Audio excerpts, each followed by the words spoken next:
கண்டிப்பாக இந்த அம்மாவோட கூட இருந்தவங்க அவங்க பக்கத்தில் உள்ள எல்லாரும் இவங்களுக்கு தடை பண்ணியிருப்பாங்க. என்னம்மா பைபிள்னு தூக்கிட்டு போறிய, கோயில்னு போறிய, தலை நிமிந்து எங்களை பார்க்க கூட உன்னால் முடியலை. முதல்ல வீட்டார் தடை பண்ணியிருப்பாங்க. நமக்கு வீட்டாரே சத்துருன்னு தான் பைபிள்னு சொல்லியிருக்கு. நம்ம வீட்டாரே நமக்கு தடை பண்ணுவாங்க, சாத்தானும் தடை பண்ணுவான், நம்ம சரீர பலவீனங்களும் என்ன செய்யும் தடை பண்ணுன்னு சொல்லு. நம்ம பலவிதமான தடைகள் வரும். அதே மாதிரி இந்த அம்மாவுக்கு கண்டிப்பாக வீட்டில் உள்ளவங்களே என்ன பாட்டியம்மா அம்மா அக்கா என்ன முறாலாக இருக்கும் அவ்வளோ சொல்லியிருப்பாங்க. என்ன ஓடி ஓடி போகிறீங்க, என்ன பைபிளை தூக்கிட்டு, அப்போ அவங்களுக்கு பைபிள் கிடையாது, அங்கே ஆலயத்தில் தான் வச்சுருக்கோன்னு நினைக்கிறேன். அந்த நீங்கள் என்ன இப்படி போய் என்னத்தை கண்டீங்க, அதுவும் 18 வருஷமா இப்படி சில தடைகள், சில விரோதங்கள், சில முறுமுறுப்புகள் வந்திருக்கும். இது பாருங்கள், சுகம் கொடுத்த பிறவே அங்கே உள்ள பரிசெயர் எல்லாம் என்ன பண்ணுறாங்க, என்ன ஓய்வு நாளில் இவர் சுகம் கொடுக்குறாரு, மற்ற எத்தனை நாள் இல்லையான்னு சொல்லி முறுமுறுக்காங்க. அப்போ சுகம் கொடுக்க முன்னால் இந்த அம்மா பட்ட பாடம் பார்த்துட்டு எத்தனை பேர் அவங்களுக்கு கண்டிப்பாக என்ன செஞ்சுருக்காங்க, முதல்ல விசுவாசத்தோடு ஜெபம் பண்ணாங்க, அடுத்தது சோர்வு இல்லாமல் ஜெபம் பண்ணாங்க, அடுத்தது தடைகளின் மத்தியிலும் என்ன செஞ்சாங்க, ஆலயத்தில் போய் தடை.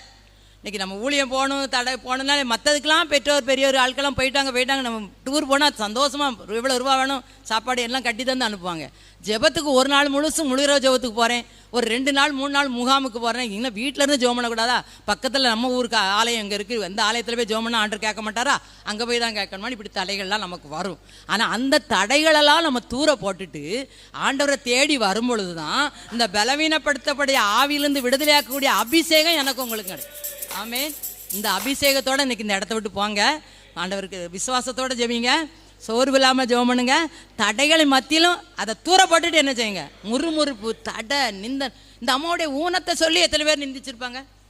இப்படி இருக்கே, உனக்கு என்ன ஜெபம் தேவையா, உனக்கு ஒரு பைபிள் தேவையா, உனக்கு ஒரு ஆலயம் தேவையா, ஆண்டவரை தேடி போகணுமா, இவ்வளோ 18 வருஷமாக இந்த சூழ்நிலையில் இருக்கேன்னு சொல்லி எத்தனையோ எதிர்ப்பு, எத்தனையோ முறுமுறுப்பு, எத்தனையோ நிந்தனை வந்திருக்கும்.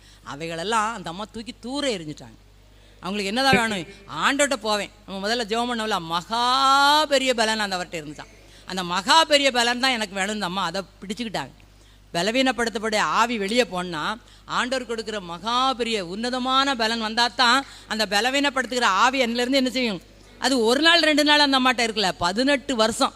அந்த அம்மா எத்தனை வயசு வரைக்கும் வாழ்ந்தாங்களோ தெரியல, ஆனால் 18 வருடம் அவங்களுக்கு இந்த பலவீனப்படுத்தப்பட்ட ஆவியினால் அப்படியே இருந்தாங்க. நிமிர்ந்து பார்க்க முடியாது. ஆண்டவர் நிமிர்ந்து நடக்க முடியாத ஒரு பெண்ணை தலை நிமிர்ந்து நடக்க பண்ணினார்.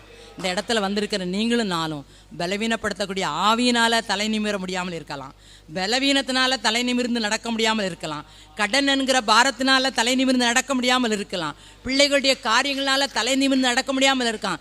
எதுவாக இருந்தாலும் அவரவருக்கு என்னென்ன சூழ்நிலை இந்த இடத்துல வந்திருக்கீங்களோ எல்லாவற்றையும் ஆண்டோடைய சமூகத்தில் விசுவாசத்தோடு சோர்வு இல்லாமல்